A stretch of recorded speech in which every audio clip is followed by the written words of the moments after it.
नमस्कार दोस्तों, स्वागत है आपके अपने यूट्यूब चैनल सागर वर्मा मेडिकल पे। आज वीडियो में बात करने वाला KFT के बारे में। इस वीडियो में हम लोग डिस्कस करेंगे कि KFT टेस्ट क्या होता है, ऐसा क्यों कराया जाता है, कौन कौन सी डिजीज का पता लगता है, KFT रिपोर्ट को कैसे बनना होता है, उसके टेस्ट के प्राइस के बारे में, उसकी नॉर्मल रेंज कितनी होनी चाहिए। तो वीडियो को अंत तक जरूर देखिएगा क्योंकि ये बहुत इंपॉर्टेंट ब्लड रूटीन टेस्ट होता है। सबसे पहले बात करते हैं KFT टेस्ट होता क्या है। तो देखिए, KFT फंक्शन टेस्ट को शॉर्ट फॉर्म में KFT कहते हैं।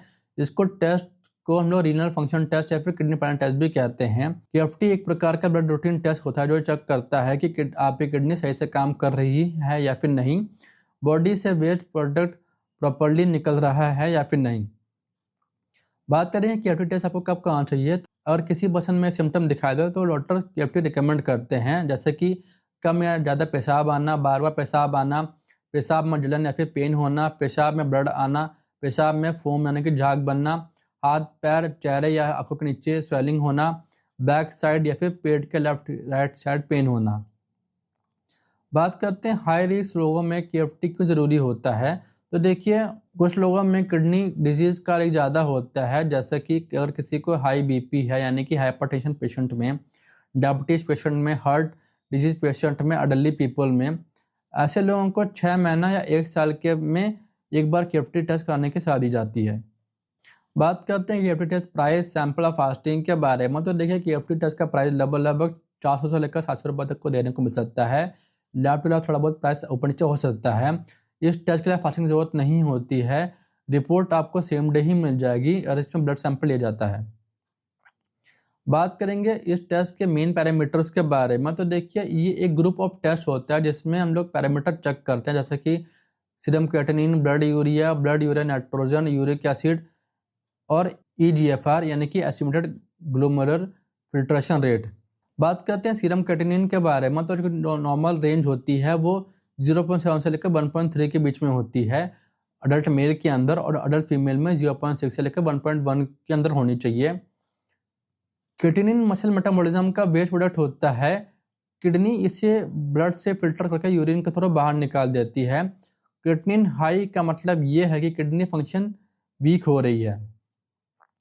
बात करेंगे कि ब्लड यूरिया एंड BUN के बारे में, यानी कि बन के बारे में। तो ब्लड यूरिया नॉर्मल रेंज होती है 15 से 40 के अंदर, और बन की जो नॉर्मल रेंज होती है वो 7 से लेकर 20 के बीच में होती है। यूरिया प्रोटीन मेटाबॉलिज्म का बेस्ट प्रोडक्ट होता है। किडनी अगर प्रॉपर्ली काम नहीं कर रही है तो फिर यूरिया ब्लड में बढ़ जाता है। बात करेंगे नेक्स्ट यूरिक एसिड के बारे में। तो नॉर्मल रेंज होती है मेल में 3.4 से लेकर 7.0 के बीच में, और फीमेल में 2.4 से लेकर 6.0 के बीच में।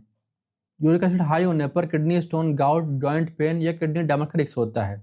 बात करेंगे EGFR के बारे में, जो कि मोस्ट इंपोर्टेंट पैरामीटर होता है। तो जो कि नॉर्मल वैल्यू होती है वो 90 ml पर मिनट से ऊपर होनी चाहिए, और EGFR बताता है कि किडनी ब्लड को कितनी एफिशिएंटली फिल्टर कर रहा है। अब EGFR की वैल्यू की मीनिंग जान लेते हैं। तो अगर 90 प्लस है तो फिर नॉर्मल किडनी है, अगर 60 से लेकर 89 के बीच में तो फिर माइल्ड डैमेज है, अगर 30 से लेकर 59 के बीच में तो फिर मॉडरेट डैमेज है, और अगर 50 से लेकर 39 के बीच में तो फिर सीवियर डैमेज है, और अगर 15 से कम है तो फिर किडनी फेलियर है। अब हम लोग जानेंगे कि KFT रिपोर्ट कैसे समझना होता है। तो सिर्फ एक पैरामीटर देखकर डिसीजन नहीं लिया जाता है। Doctor symptom plus history plus report को कंबाइन करके डायग्नोसिस करते हैं।